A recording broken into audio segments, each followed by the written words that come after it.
तर्जुमान के रूप में पटना में एक आवाज उठेगी जो सीमांचल के तड़पते हुए नौजवानों के दिलों में जो आवाज है, जो हमारी माँ और बहनों के दिलों में जो ख्वाब है, जो हमारे बुजुर्गों में जो आंसू हैं, उसकी तर्जुमानी करने का काम इंशाअल्लाह ताला मजलिस का हर उम्मीदवार जो सीमांचल से लड़ रहा है, पटना में एक इनकलाब आएगा, पटना में सीमांचल का जलजला आएगा, पटना की कुर्सी पर जो कुछ बैठेगा उसको हम उस वक्त तक चैन से बैठने नहीं देंगे जब तक के सीमांचल की जमीन पर बसने वालों से इंसाफ नहीं किया जाए। इसीलिए हमारा हर जलसे में नारा होगा कि सीमांचल जिंदाबाद, सीमांचल जिंदाबाद, सीमांचल जिंदाबाद।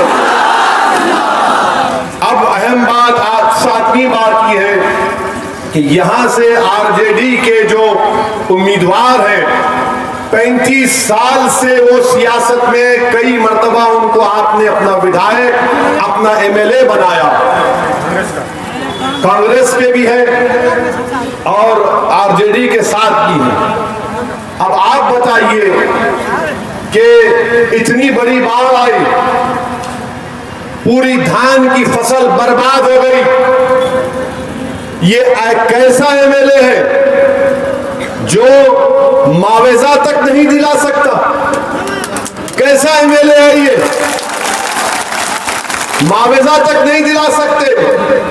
तो जाहिर है कोई हमारा मुखालिफ उठकर बोलेगा ओवैसी तुमने क्या किया, हैदराबाद में पानी आया था।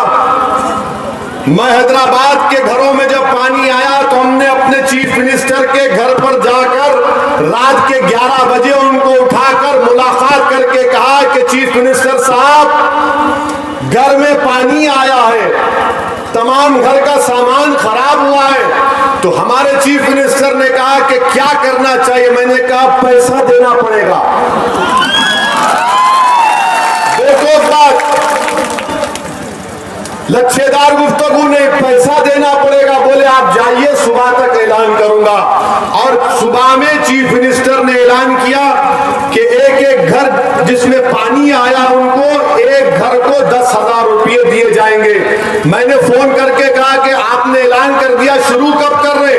तो चीफ मिनिस्टर ने कहा क्या आप मेरे सर पर बैठ जाएंगे? मैंने कहा नहीं सर, सर पर नहीं बैठेंगे, आपके सामने आकर कुर्सी डालकर बैठकर आपसे मुतालबा करेंगे। तो दूसरे दिन 24 घंटे में वो ऐलान पे अमल होना शुरू हो गया।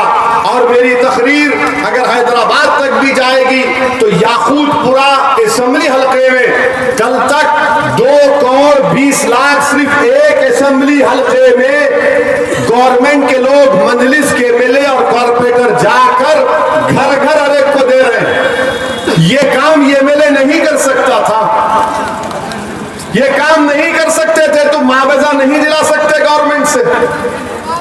फ्लड आया तो क्या बर्बाद हो जाए? यकीनन फ्लड आता है, मगर हुकूमत, एमएलए, एमपी क्या कर रहा है? सब आराम से बैठे, क्योंकि सीमांचल में बसने वाले क्या इंसान नहीं है? क्या मोर बैसा में फ्लड आया तो क्या वहां पर उनकी तकलीफ को कोई नहीं देखा जाएगा? मेरे अजीज दोस्तों और बुजुर्गों, आपके पास एक बेहतरीन वक्त आ रहा है कि आप इसका सही फैसला लेकर अख्तरुल ईमान और मजलिस इत्तेहादुल मुस्लिमीन के हक में अपने वोट का इस्तेमाल करिए।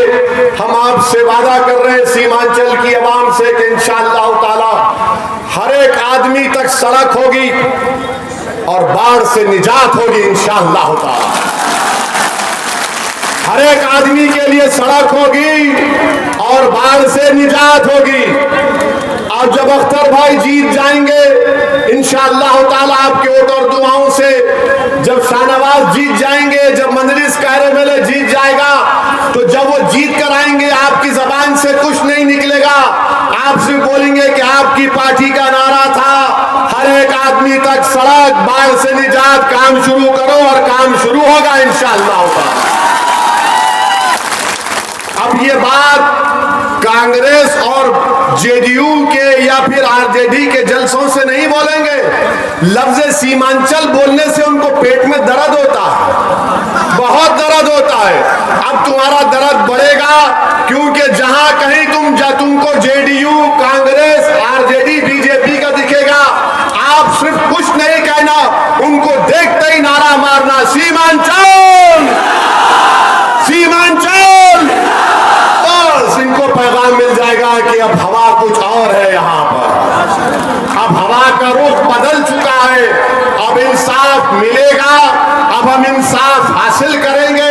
आप बताइए कि जिस विधानसभा से अख्तरुल ईमान इलेक्शन लड़ रहे हैं, वहां पर 12वीं, इधर देखो, यहाँ हीरो यहाँ खड़ा है, अभी वोट है, 12वीं जमात तक एक ही स्कूल, हमारे बच्चियों को डिग्री हासिल करने के लिए 50 किलोमीटर का सफर तय करना पड़ता है।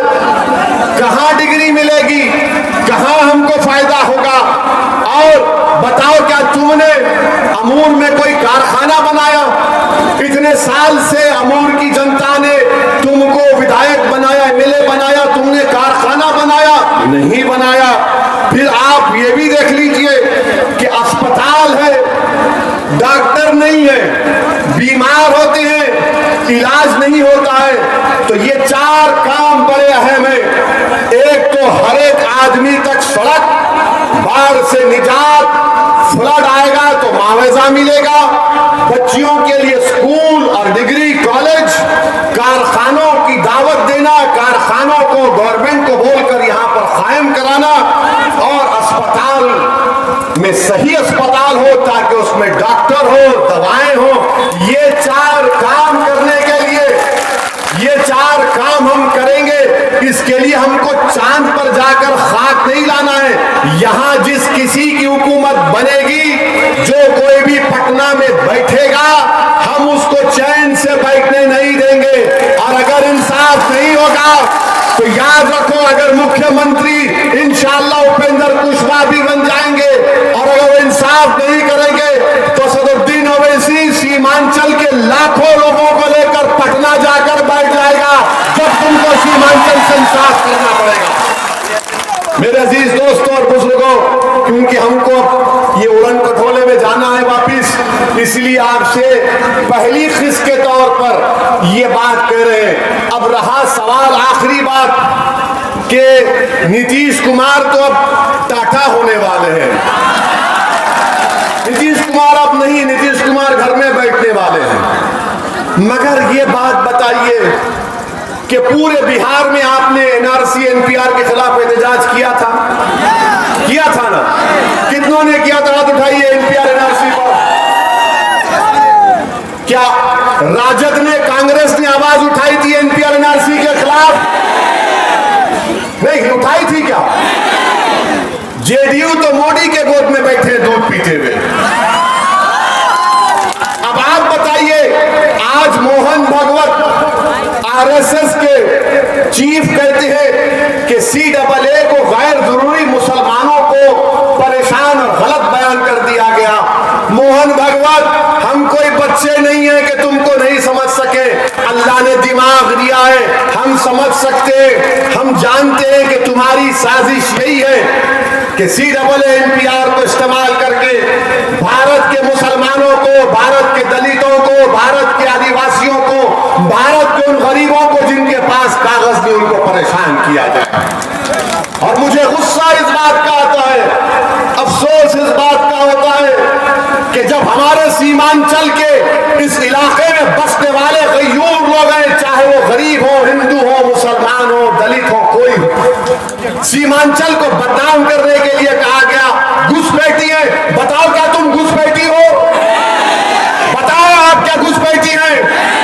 क्या भारत के बाइज्जत शहरी नहीं है? तो बताइए, जब भारत के बाइज्जत शहरी है, जब ये इन मुखालिफिन ने, जालिमों ने हमारे इलाके को घुसपैठी कहा, तो राजद, कांग्रेस की जबानों के क्या सांप सुन गया था?